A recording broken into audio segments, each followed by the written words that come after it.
Užėję į puslapį spauskite mygtuką Registracija. Paieškos laukelyje įveskite miestą, kuriame ieškote stovyklos ir jį pasirinkite. Spauskite mygtuką Amžius, pasirinkite norimą amžiaus grupę ir spauskite Ieškoti. Slinkdami sąrašą žemyn, išsirinkite stovyklą pagal norimą datą bei lokaciją ir paspauskite ant jos. Atsidarius naujam langui, susipažinkite su stovyklos informacija ir spauskite Registruotis.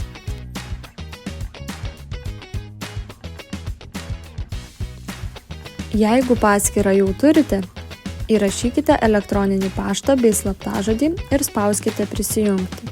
Jeigu ne, spauskite Sukurti paskyrą.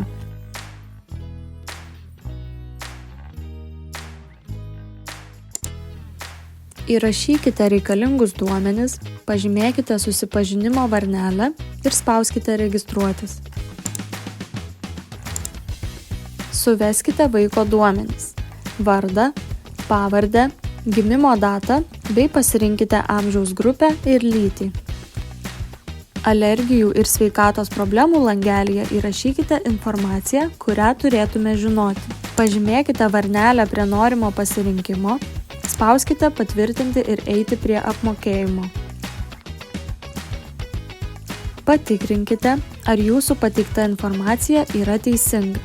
Jeigu turite nuolaidos kodą, įrašykite jį pateiktame langelyje ir spauskite Pritaikyti.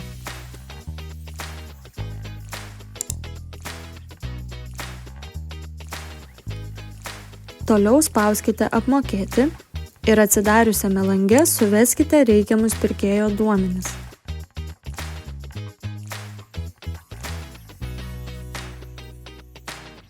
Pažymėkite sutikimų varneles, pasirinkite norimą mokėjimo būdą ir spauskite Apmokėti.